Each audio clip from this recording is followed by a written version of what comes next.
திமுக, அதிமுக, காங்கிரஸ் அப்படின்னு இப்போ நீங்கள் சொல்கிறத பார்த்தா அடுத்து ஒருவேளை 2026க்கான ஒரு முன்னோட்டமாக இருக்கிறதா அப்படிங்கிறத பார்க்க வேண்டியிருக்கு.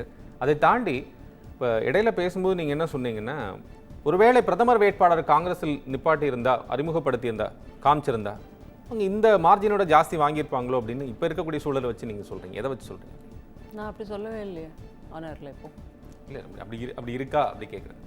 இவங்க சொல்லிருந்தாங்க. ஆமா 10 ஆண்டு கால பாரதிய ஜனதா ஆட்சி நான் தேர்தல் பிரச்சாரங்கள்ல பைட் கேட்கும்போது அதான் சொல்லியிருந்தேன். ஆன்டி இன்கம்பன்சின்றது நிறைய இருக்கு. ஒன்று பொதுவாக ஒரு கட்சிக்கு 10 ஆண்டு காலம் இருந்தால் இயல்பாக அந்த எதிர்ப்பு நிலை வர்றதுன்றது ஒரு பக்கம். ஆனால் இவர்கள் வெறும் மதவாதத்தை வைத்தே அரசியல் செய்வதை நீங்கள் பார்த்துருப்பீங்க. ஒரிசால போயிட்டு என்ன பேசினாரு அப்படின்றது, தமிழர் கையில் சாவி இருக்கு அப்படின்னு பொதுவாக சொல்றது. அங்கே இருக்கக்கூடிய ஒரு தமிழரை போயிட்டு நீங்கள் அந்த பச்சை தமிழராக இருக்கக்கூடிய PK பாண்டியன் போன்றவர்களை இவங்க 3 நாள் முன்னாடி இவர் வேட்டி கட்டி பழுது சாப்பிட்ற மாதிரி, பழைய சாதம் சாப்பிட்ற மாதிரி போடுறது, இதெல்லாம் என்ன மாதிரியான பிரச்சாரம்? ஒரு பிரதமரோ ஒரு உள்துறை அமைச்சர் ஒரு தனிப்பட்ட மனிதரை தாக்கக்கூடிய இந்த மாதிரியான ஒரு விஷயங்கள். அங்கே ஒடிசா நவீன் பட்நாயக் அவர்கள் உடல்நிலை சரியில்லாமல் இருக்கிறார், இதன் பின்னணியில் சதி இருக்கிறது, என்ன மாதிரியான குற்றச்சாட்டுகள் இவையெல்லாம்?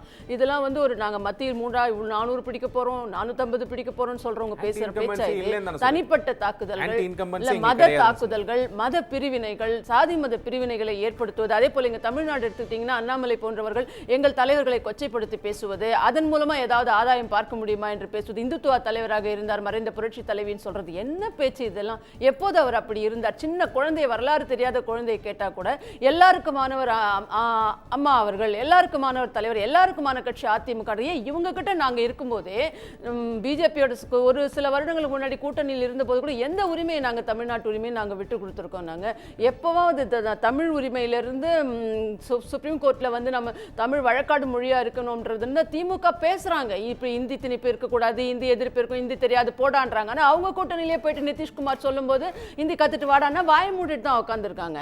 இங்க பாத்தீங்கன்னா விளையாட்டு நிகழ்ச்சிகளுக்கெல்லாம் பிரதமரை கூப்பிட்டு வச்சுட்டு தான் உட்காந்துட்டு இருக்காங்க. அவங்க கேலோ இந்தியான்னா இல்ல விளையாடு இந்தியான்னு போட்டுட்டு நீங்க கூப்பிடுங்கள. அவங்க தொகுதிகளிலே பிரதமர் ஆமாங்க ரைட்டுங்க.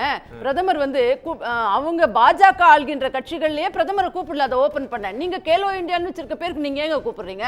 விளையாட்டு இந்தியான்னு எழுதி கொடுங்க பிரதமருக்கு, படிச்சுட்டு போங்க இதன்னு சொல்லுங்களேன். தமிழ பேசக்கூடியவர்கள் தவறான கருத்தாகும். கேலோ இந்தியா மத்திய அரசோட திட்டம். அதை தமிழ்நாட்டு ஹோஸ்ட் பண்ணிருக்கு சென்னையில. அது மத்திய அரசு கூட்டறதுனால அவரை கூப்பிட்டு வந்திருக்காங்க. நீங்க என்ன கேட்கலாம்? ஸ்போர்ட்ஸ் மினிஸ்டர் கூப்பிட்டுருக்கலாமேன்னு கேட்கலாம். அதெல்லாம் நீங்க கரெக்ட். ஆமா அது உள்ள அர்த்தம் உண்டு. நீங்க பிரதமர் கூப்பிட்டு தான் அழைப்பீங்களா? பிரதமருக்கு அப்புறம் நீங்க என்ன எதிர்ப்பு தெரிவிக்கிறீங்க? இதே சந்திரசேகர ராவ் இருந்தார் தெலுங்கானால, உள்ளே வர விடலைங்க. கவர்னர் கூட அவங்க கவர்னர் கான்ஸ்டிடியூஷனல் போஸ்டா இருந்தா கூட அவங்க துளி கூட அவங்களை எதிர்ப்புனா எதிர்ப்பு தான்ற நிலைப்பாட்டில் இருந்தாங்களே. இது என்ன இங்க இதுக்கு தலையை காட்டுறது, இன்னொன்று மீனாதான் வாழை காட்டுறதுன்னு ஒரு பழமொழி சொல்லுவாங்களா? அது போல திமுக இரட்டை நிலைப்பாடு. நாளைக்கு நிலைமை மாறி வந்தால் பாஜக அங்கே கை ஓங்குச்சுன்னா நம்ம கூட்டணியா கூட சேர்ந்துக்கலான்ற நிலைப்பாட்டில் தான் நீங்க தொடர்ந்து இருந்துட்டு இருந்தீங்கன்னு சொல்றேன் நான்.